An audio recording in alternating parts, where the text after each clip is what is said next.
Las fronteras nacionales pueden parecer permanentes, pero muchas son más frágiles que una burbuja de jabón. Un día están grabadas con tinta y al siguiente desaparecen, borradas por la guerra, la diplomacia o el colapso. Desaparecidas para siempre, igual que estos países. Y no vas a creer lo que pasó con el número 9. Número 16, Sundalandia. Imagina este país que no existió, pero pudo haberlo hecho si su época no hubiera estado adelantada 20.000 años. Este es el lugar de 695.000 millas cuadradas, 1.8 millones de kilómetros cuadrados, llamado Sundalandia.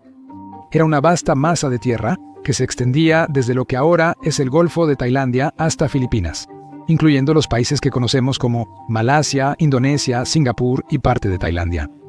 Los humanos modernos habitan la zona desde hace al menos 50.000 años. El nivel del mar era más bajo en ese entonces, casi 120 metros, o 394 pies más bajo durante el último máximo glacial, hace unos 20.000 años. Observa un mapa mundial de esa época y Sundalandia destaca. Si fuera un país moderno, probablemente sería una potencia, pero estas fronteras nunca llegaron a existir. El hielo se derritió, el mar subió y los antiguos cazadores-recolectores en zonas bajas tuvieron que irse o quedar bajo el agua. El proyecto de la nación de Sundalandia terminó antes de que alguien notara lo grandiosa que pudo ser. Otras fronteras existieron, aunque solo por un instante. Algunos países realmente existieron por breves periodos. Puede que su tiempo haya sido corto, pero aún así sucedieron muchas cosas en ellos. Algunas brillantes y otras hilarantes.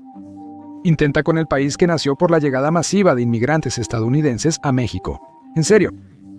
Número 15. La República de Texas. Invitados por el gobierno mexicano, colonos estadounidenses inundaron Texas. Y sorprendentemente, a los tejanos de habla hispana no les molestó. De hecho, compartían intereses en común. Ambos grupos resentían al gobierno lejano de la Ciudad de México, los altos impuestos y las restricciones al autogobierno. Ahora, si combinas un gobierno centralizado pero poco receptivo con un aspirante a caudillo, como Antonio López de Santa Anna, tienes la receta perfecta para una revuelta. El 2 de marzo de 1836, en Washington, on the Brazos, se declaró la República Independiente de Texas. 4 días después vino el Álamo, y eso fue un gran error. Eso solo hizo que todos se enojaran más.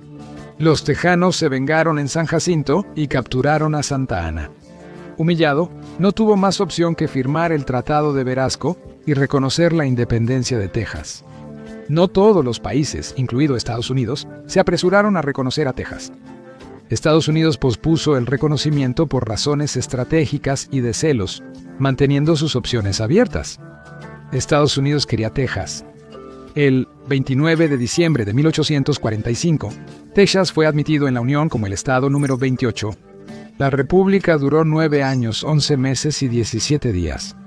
Pero fue una buena época, y todo es más grande en Texas.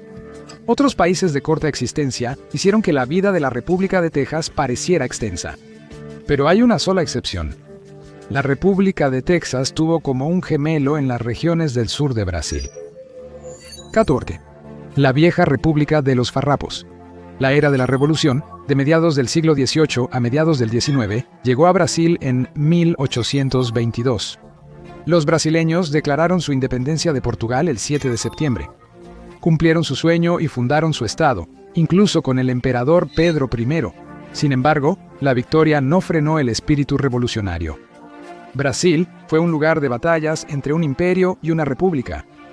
El nuevo imperio no parecía ser algo tan bueno para la gente de la provincia de Río Grande do Sul. Pensaban que estaban siendo controlados demasiado estrictamente por un gobierno central que no se preocupaba por sus intereses. Los afectaba al grabar el charqui que producían, permitiendo importaciones más baratas de Argentina y Uruguay.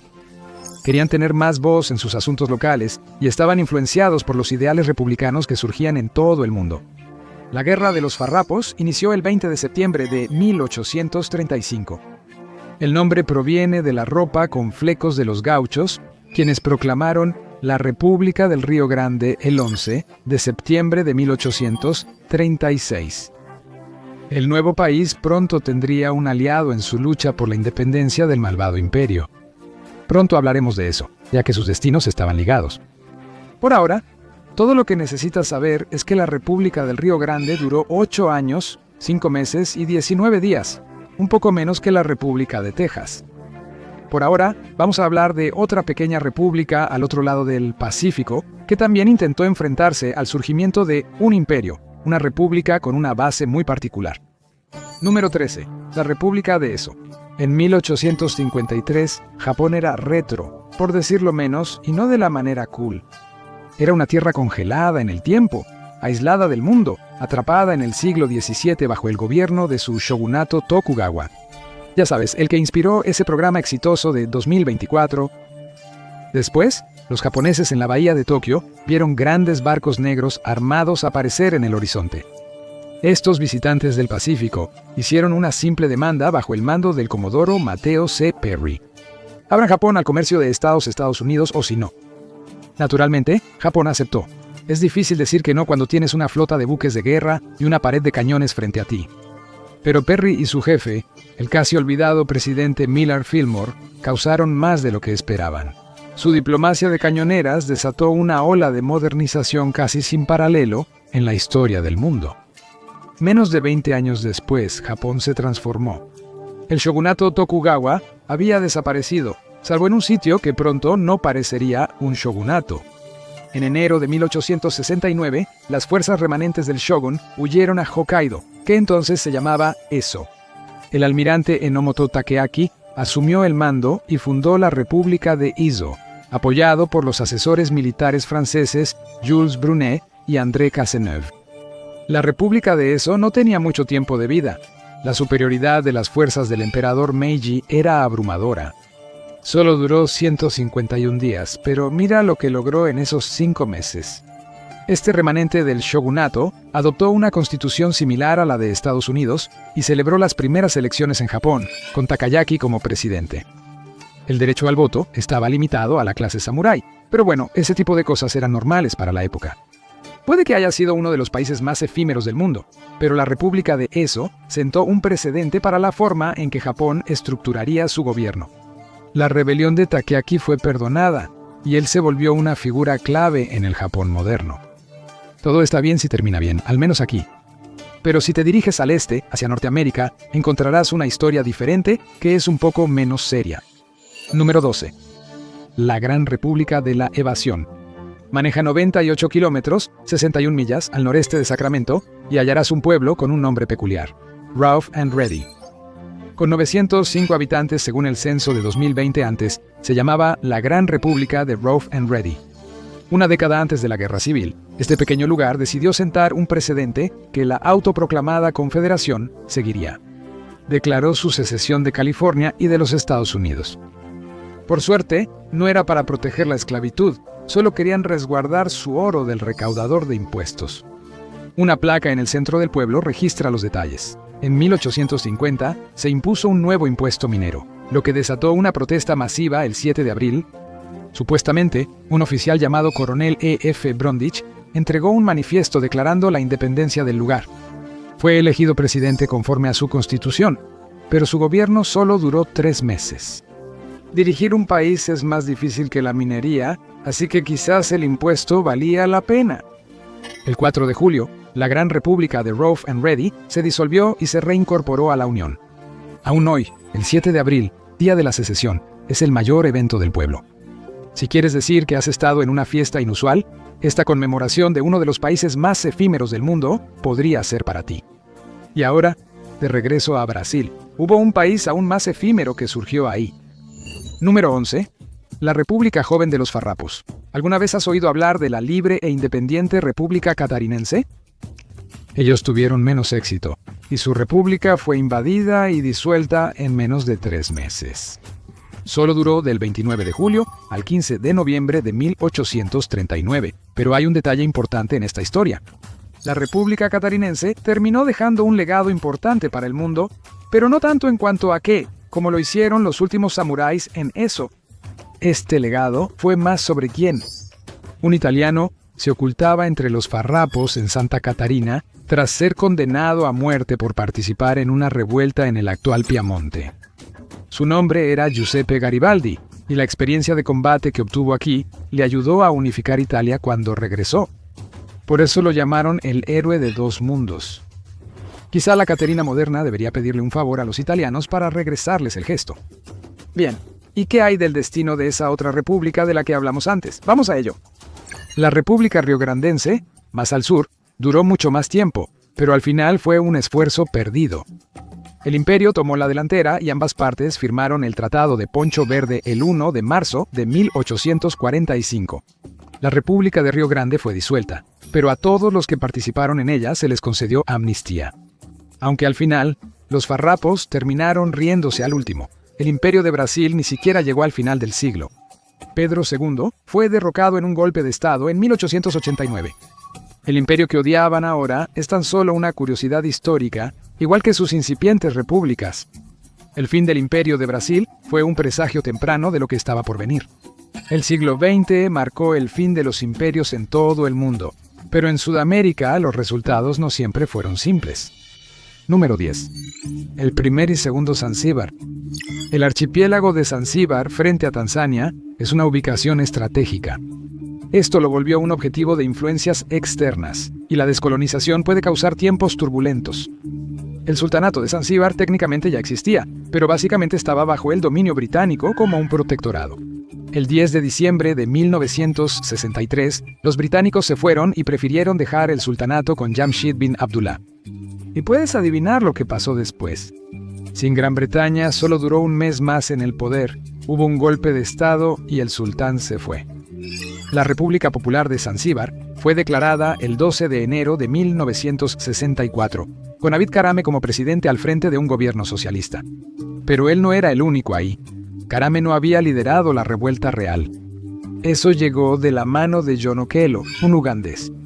Era impulsivo, y Karame intentó apartarlo de la política otorgándole el título honorario de mariscal de campo. Pero eso no detuvo a sus seguidores de tomar represalias brutales contra la población árabe y asiática de Zanzíbar. Las fuentes difieren sobre el número de masacrados. En algún lugar entre 2.000 y 4.000. Sin embargo, los números varían dependiendo de la fuente. Algunos reportan hasta 20.000 muertos. Los europeos presentes se salvaron porque Ocala no quería complicaciones. Al menos esta República Popular no duró mucho. Se fusionó con el efímero estado de Tanganica a finales de abril, dándole una vida de solo 104 días. Eso fue mucho más tiempo que una nación arrecife casi en medio de la nada. Número 9. La República de Irak, Las Vegas y las personalidades excéntricas a menudo van de la mano. Te dejaremos juzgar si la ciudad crea a las personalidades o si las personalidades crean la ciudad. El magnate inmobiliario de Las Vegas, Miguel Oliver, era uno de ellos. En 1972 tuvo una idea que le parecía brillante. Fundaría una nación isleña libertaria en el Pacífico Sur. Así surgió la Fundación Vida Oceánica. Oliver encontró el lugar perfecto para su nación isleña, los arrecifes Minerva, a 484 kilómetros al suroeste de Tonga. Solo debía elevarlos un pie o 0.3 metros sobre la marca de marea alta en pleamar. Si hacía eso, según el derecho internacional, podía reclamar la soberanía legalmente, así lo pensaba él. Contrató un barco dragador y el esfuerzo tuvo éxito.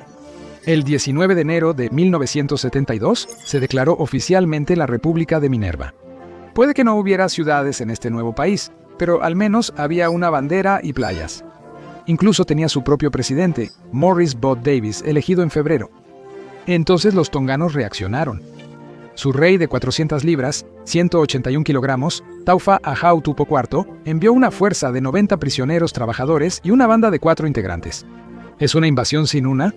Los hombres desembarcaron, bajaron la bandera de Minerva y pusieron la suya. Luego, la banda tocó el himno nacional de Tonga. Presto, las nuevas islas habían sido conquistadas en nombre de Tonga. La república había llegado a su fin. El presidente Bad volvió en 1982 para liberar el arrecife, pero las tropas tonganas lo rechazaron tras 3 semanas. El sueño sigue vivo por la Fundación Fénix de Miguel Oliver, pero hay un problema. Minerva ha sido mayormente reclamada por el mar de donde vino. No hay noticias sobre a dónde intentará ir la fundación después. Donde sea, al menos la próxima Minerva no surgirá de una invasión como este país. Número 8. La República Títere. 2 de agosto de 1990. Saddam Hussein invade el vecino Kuwait para apoderarse de su petróleo, borrar sus deudas y atrincherarse contra lo que teme como una marea creciente de hegemonía estadounidense. Pero esa no es la versión oficial. Oficialmente, Irak dijo que había invadido Kuwait para ayudar a un movimiento de revolucionarios kuwaitíes contra su monarquía. El emir huyó y se instauró la República de Kuwait. Pero este país solo existía por una razón: hacer que la adquisición de Irak pareciera legítima. Eso ocurrió el 28 de agosto, cuando fue anexado y su territorio dividido. El norte del país fue absorbido por la gobernación de Basora en Irak y el sur de Kuwait quedó como provincia remanente llamada Gobernación de Kuwait. Así terminó la República Independiente de Kuwait, que duró poco menos de 4 semanas. Después, el mundo se movilizó contra la invasión iraquí y todos sabemos lo que ocurrió. Pero bueno, la República Títere duró una semana más que otra república que, posiblemente, se convirtió en la posesión más valiosa de los Estados Unidos. Número 7. La República de la Bandera del Oso. ¿Recuerdan la Gran República de Rough and Ready? Aparte de todo el asunto de la secesión de los Estados Unidos, solo estaba siguiendo una tradición local y muy reciente. ¿Has notado la bandera de California y te has preguntado por qué muestra un oso y dice República de California? Todo se remonta a 1846, cuando este lugar se convirtió en uno de los países de vida más corta del mundo. California fue una vez parte de México, una parte descuidada con muchos colonos estadounidenses. Al acercarse la guerra entre su país y México, las alarmas sonaron más fuerte. No querían que los mexicanos los atacaran primero, así que los colonos se rebelaron. Esta fue la rebelión de la bandera del oso, y pronto hubo un ejército en marcha para responder. No el que esperarías. Toda la rebelión fue alentada por John C. Fremont, un oficial del ejército de los Estados Unidos, quien se suponía que estaba allí realizando una investigación científica. Guiño. La República de California se declaró el 14 de junio en el actual condado de Sonoma. Fase 1 completada. El 1 de julio Fremont y sus tropas ocuparon territorio, incluido San Francisco, y el comodoro John D. Sloat tomó Monterrey sin luchar el 7. 2 días después quedó claro que no había necesidad de una República de California. Los Bear Flaggers cumplieron su labor como representantes perfectamente. El país independiente de California fue disuelto después de una existencia de solo 3 semanas. Pero 3 semanas eran mucho frente a lo que algunos rebeldes pensaban al otro lado del océano décadas antes. Número 6. La República de Kauai. La relación entre Gran Bretaña e Irlanda siempre ha sido tensa, y ciertamente no iba a escapar de la locura de la era de las revoluciones. La Revolución Francesa agitó el viejo mundo, y la relación entre franceses e irlandeses siempre preocupó a Londres, sobre todo ahora que la Francia revolucionaria buscaba expandir su proyecto más lejos. El grupo Irlandeses Unidos aprovechó la oportunidad. Ellos y sus aliados franceses derrotaron a los británicos en la batalla de Castlebar el 27 de agosto de 1798. Aprovechando ese impulso, el general francés Juan José Humbert proclamó la República Irlandesa y asumió como comandante en jefe. El primer paso hacia ese objetivo, fundar la República de Connaught en la provincia. Un hombre local llamado Juan Moore fue declarado su presidente. Por supuesto, Londres no iba a quedarse de brazos cruzados. La independencia de Irlanda fue mala. La independencia de Irlanda como un estado títere de Francia era intolerable. Así que envió a un general famoso, uno que estaba ansioso por redimirse contra fuerzas revolucionarias como estas. El general Carlos Cornwallis pudo haber perdido contra George Washington una vez, pero no iba a tratar este levantamiento como una secuela. Así que, para asegurarse aún más de la victoria, contrató a muchos mercenarios y los añadió a los regulares británicos. Los resultados fueron inmediatos. Los Irlandeses Unidos y sus aliados franceses fueron derrotados solo 12 días después de surgir la República de Connaught. El levantamiento asustó a Londres, por lo que 2 años después se aprobaron los actos de unión para crear el Reino Unido de Gran Bretaña e Irlanda. 12 días no parecen mucho, pero el movimiento independentista de 1798 en Irlanda duró 3 veces más que otro fallido, mucho más al norte. Hemos visto repúblicas libres de impuestos, estados utópicos en arrecifes y dictadores demostrando su poder. Pero las cosas se pondrán más extrañas. Número 5. La nación isleña del norte, las 18 Islas Feroe, tienen una historia de haber pasado de un dueño a otro. Quizá nos sorprenda por su ubicación y tamaño. Son solo un pequeño archipiélago entre Islandia, el Reino Unido y Noruega. Pero tienen un pueblo y un idioma diferentes, el feroés. Son descendientes de aventureros nórdicos que viajaron a las Islas Británicas y se mezclaron con sus habitantes. Sus descendientes a su vez se mudaron al archipiélago. Noruega reclamó la soberanía sobre las islas durante la mayor parte de su historia. Luego, la unión entre Dinamarca y Noruega terminó a inicios del siglo XIX, quedándose Dinamarca con las islas. Las pruebas de ácido desoxirribonucleico han demostrado que los habitantes de las Islas Feroe están más emparentados con los de las Islas Británicas que con los de Escandinavia. Naturalmente, los daneses intentaron imponer su propio idioma y sus leyes en este lugar tan lejano de todos modos. Tras el caos de la Segunda Guerra Mundial, las Islas Feroe aprovecharon para reevaluar esta relación. En 1946, el Parlamento Lagting hizo un referéndum de independencia. ¿El resultado? 50.72% contra 49.28% a favor de independizarse. Los votos llegaron el 14 de septiembre. 10 días después, el rey Christian IX de Dinamarca disolvió el Lagting y convocó nuevas elecciones, donde los unionistas ganaron más terreno. Las islas y Dinamarca retomaron negociaciones y el reino les dio más autonomía, aunque siguen bajo la influencia de Copenhague. Puede sonar loco, pero las Islas Feroe duraron aproximadamente 4 veces más que otra república incipiente al este. Después de todo, no hay lugar para cosas como la democracia cuando las glorias del socialismo están ante tus ojos. Número 4. La República Federativa Democrática de Rusia. En cuanto a países de corta duración, los rusos quizá fueron los más extremos. O mejor, los bolcheviques rusos. La Primera Guerra Mundial fue una época de completo caos para Rusia. El zar fue derrocado. Después llegó el gobierno provisional y proclamó la república. Los bolcheviques realizaron un golpe exitoso contra el gobierno provisional a inicios de noviembre. Había un problema. El gobierno provisional ya había convocado elecciones para ese mes y definir un gobierno permanente. El líder de los bolcheviques, Lenin, entendía que su partido no podría asegurar una mayoría. Aún así, permitió que la elección siguiera adelante. El retraso al menos les daría algo de tiempo valioso. Como se esperaba, los bolcheviques quedaron en segundo lugar con 23.3% de votos frente al 37.6% de los socialistas revolucionarios. Pero Lenin nunca creyó que el socialismo y la democracia fueran compatibles. Este resultado solo reforzó su opinión. Lanzó una diatriba diciendo que la elección no fue democrática, pues la boleta no diferenciaba entre revolucionarios socialistas que apoyaban o se oponían al derrocamiento del gobierno provisional.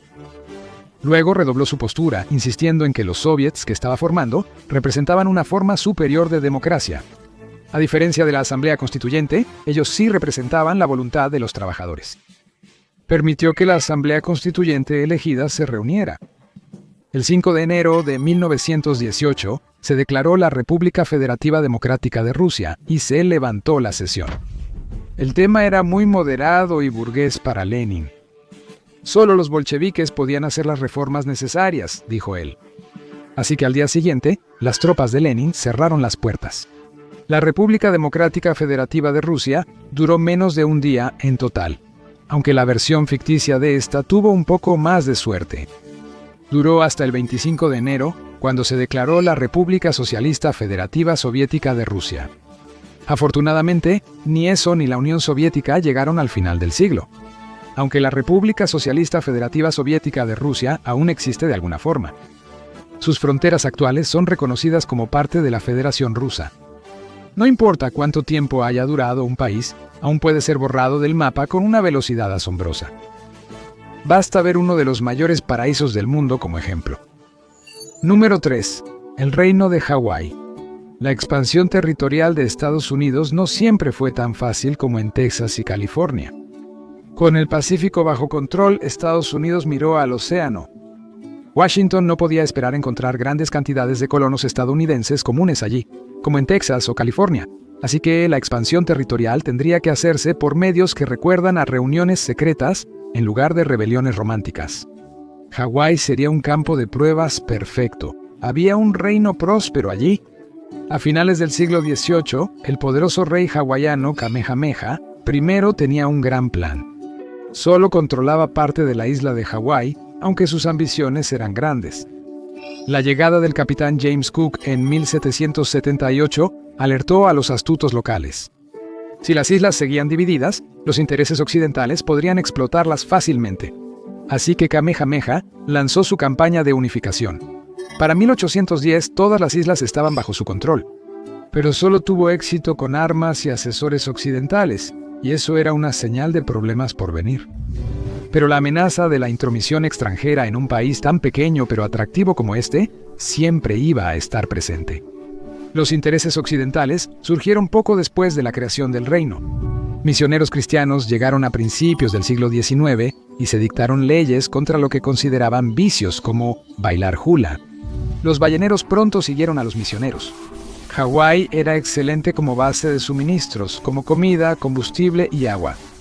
Después de los balleneros llegaron más intereses comerciales, ya que Hawái era ideal para plantaciones de azúcar. Los extranjeros se volvieron cada vez más poderosos en el reino, llegando incluso a ocupar cargos como primer ministro. Algunos extranjeros comenzaron a querer tomar el control, y parecía el momento adecuado. La monarquía se estaba volviendo turbulenta, sin nombrar a un sucesor, poniendo fin a la línea del gran unificador del reino. El rey Lunalilo, su sucesor electo, murió al año siguiente sin heredero.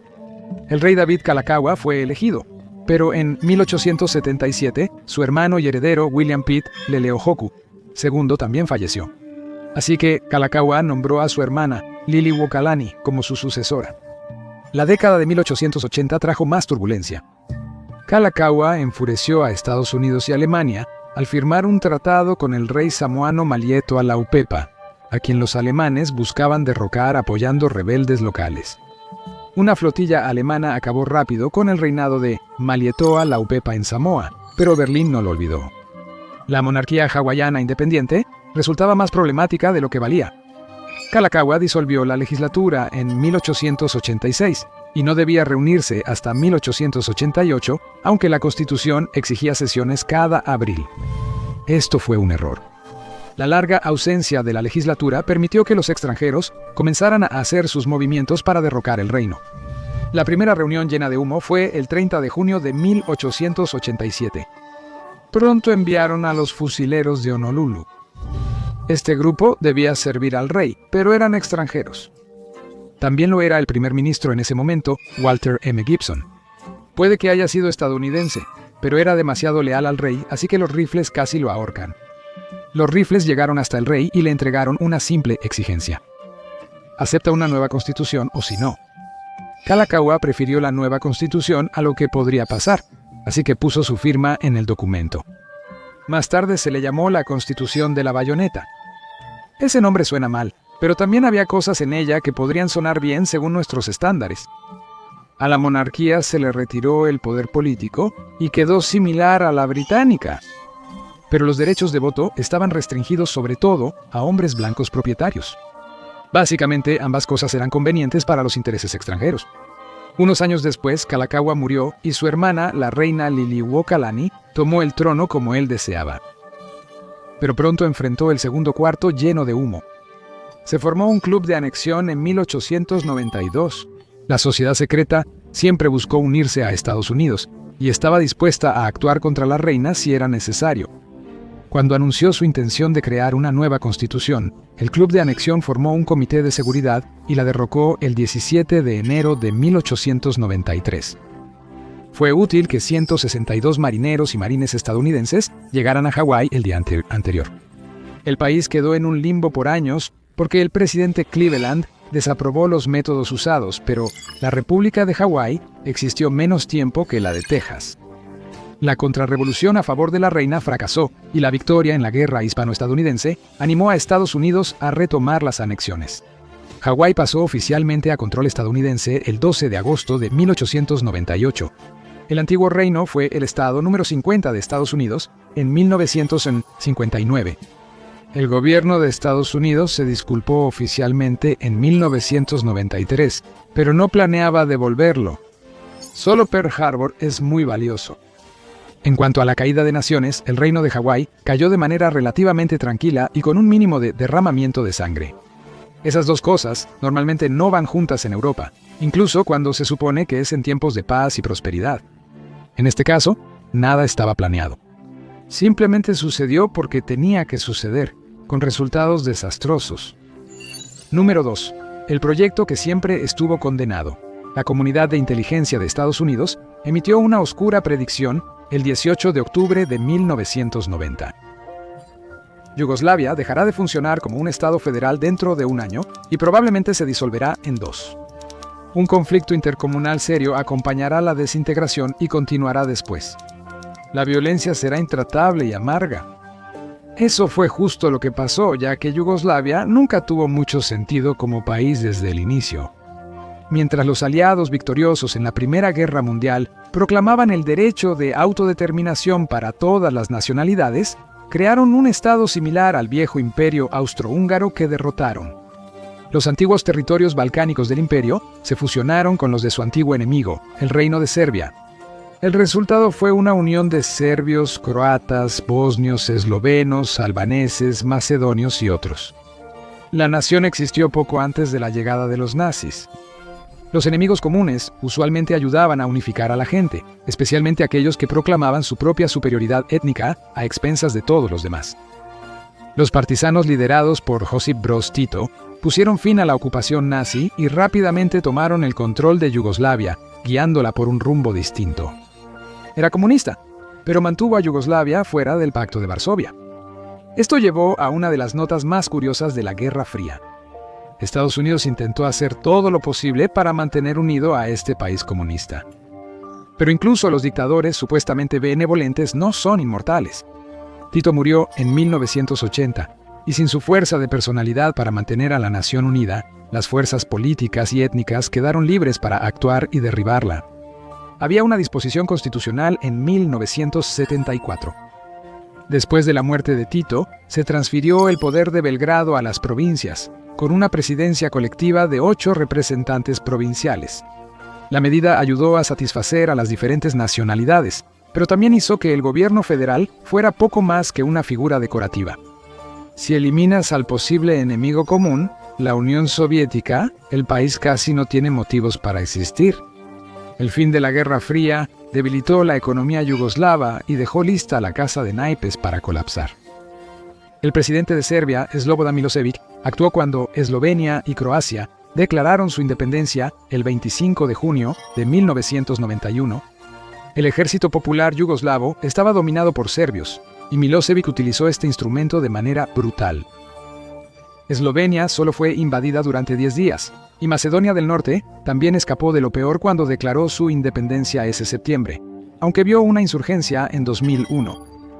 Pero Croacia fue el escenario de una guerra devastadora durante los siguientes 4 años que causó decenas de miles de muertes y cientos de miles de refugiados. Y eso fue solo una parte de esta larga y brutal historia. Lo peor aún estaba por venir. En mayo siguiente, Bosnia-Herzegovina también declaró su independencia. Las minorías se negaron a aceptar y declararon su propia independencia. Buscaban una república serbia y usarían cualquier medio para lograrlo. En julio de 1995, la desintegración de Yugoslavia alcanzó sus días más oscuros. Más de 8.000 hombres y niños bosnios fueron masacrados en la masacre de Srebrenica, reconocida por las autoridades internacionales como el segundo acto genocida en Europa en el siglo XX. La violencia resurgió entre 1998 y 1999 en Kosovo, cuando la mayoría albanesa buscó independizarse de Serbia. Estados Unidos participó en los ataques aéreos de la OTAN que forzaron a Milošević a ceder. Se creó una fuerza de paz de la Organización de las Naciones Unidas y Milošević cayó en 2001 cuando la economía serbia enfrentó dificultades. Esta historia tiene un final feliz. Milošević fue arrestado y juzgado por el Tribunal Internacional de Crímenes en La Haya y murió en prisión en 2006 antes de que concluyera el juicio. Kosovo declaró su independencia 2 años después. Ahora hay 6 países donde solía estar Yugoslavia: Eslovenia, Croacia, Bosnia y Herzegovina, Montenegro, Serbia y Macedonia del Norte. El estatus de Kosovo sigue siendo disputado. Yugoslavia aún lo reclama como suyo, pero 108 países de la Organización de las Naciones Unidas lo reconocen, incluidos Estados Unidos y la mayoría de la Unión Europea. El proyecto yugoslavo siempre estuvo en peligro. En una era de estados-nación autodeterminados, parecía más un viejo imperio, y los viejos imperios siempre eran turbulentos. Pero el imperio mongol trajo una turbulencia que hacía que la desintegración de Yugoslavia pareciera un paseo por el parque. Número 1. El imperio mongol. Hoy en día, Mongolia está sujeta a una geografía particularmente dura. Hace frío, solo hay una ciudad importante, la capital Ulan Bator, y está situada entre Rusia y China. Con vecinos como estos tienes que comportarte lo mejor posible, pero no siempre fue así. Los mongoles aquí una vez gobernaron a ambos con mano de hierro. En su apogeo, el imperio mongol se extendía desde Corea hasta Polonia, y todo en menos de un siglo. La escala y la velocidad de su expansión no tenían precedentes. Los chinos y rusos de hoy probablemente deberían estar agradecidos de que sus civilizaciones sobrevivieron. No todos tuvieron tanta suerte. Puede que hoy no lo parezca, pero Asia Central fue una de las regiones más ricas del mundo. Estaba en medio de la ruta de la seda y se benefició mucho como intermediario. A inicios del siglo XIII, el imperio joresmita ocupaba estas tierras. Hasta que se le terminó la suerte. Quizás eso es darle demasiado crédito. En diplomacia con los mongoles hay algo que nunca debes hacer. Jamás dañes a los enviados. En 1218, Genghis Khan envió una caravana a Otrar, pero el gobernador los acusó de espías y los ejecutó. Genghis estaba indignado, pero estaba dispuesto a buscar una solución diplomática. Envió un embajador al Shah Muhammad II, quien respondió decapitando al enviado. Genghis Khan respondió con una brutalidad que acabaría con el sultán, y además llevó a cabo una campaña que parecía más una operación del siglo XX que una medieval. En un asalto relámpago, aisló y aniquiló las ciudades de Ottar, Samarcanda, Gurgand, Bujará, Herat, Nishapur y Merv, exterminando a poblaciones enteras. La región nunca se recuperó por completo, y eso fue solo el principio. Yeve y Subutai, dos generales mongoles, persiguieron al sultán fugitivo hacia el oeste. No lo atraparon, pero terminaron rodeando el mar Caspio, aplastando a los armenios, a los georgianos y a un ejército ruso antes de regresar a casa. Los mongoles aún estaban lejos de terminar. La campaña de Yeve y Subutai les mostró el mundo más amplio. Avanzaron hacia Europa del Este, venciendo a los reinos, aunque estos luego se recuperarían. El Medio Oriente fue el más afectado. Bagdad era otra de las ciudades más grandes del mundo, a principios del siglo XIII, la capital del califato abasí. Había durado 500 años y era el centro de la Edad de Oro islámica, donde todo lo que imaginas cuando piensas en la palabra civilización avanzó. Luego, su califa se negó a someterse a los mongoles. Hulagu, nieto de Genghis Khan, saqueó la ciudad. Él mismo estimó que más de 200.000 personas fueron masacradas. Algunas estimaciones llegan hasta 1 millón, y eso no fue todo. Los mongoles destruyeron todo a su paso. Testigos dicen que el río Tigris se volvió negro por la tinta de los libros arrojados. La Edad de Oro islámica llegó a un final abrupto y sangriento. Esta región también nunca se recuperó del todo. Incluso los mongoles sufrieron turbulencia. Su imperio se dividiría en 4 antes de que terminara el siglo, pero sus fantasmas continuaron rondando el mundo. Rusia inició su expansión territorial para protegerse de futuros conquistadores como los mongoles. ¿Y los Estados Unidos? Este país, como todos los demás en el Nuevo Mundo, existe porque los europeos desarrollaron un apetito insaciable por las especias de la ruta de la seda, que los mongoles abrieron de manera sin precedentes. Al cerrarse esas rutas a finales del siglo XV, buscaron otra opción. Y así, los grandes barcos de descubrimiento zarparon.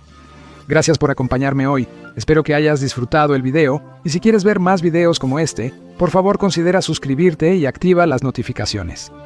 Realmente hace una diferencia. Este guión tenía muchos términos, lugares y nombres extranjeros.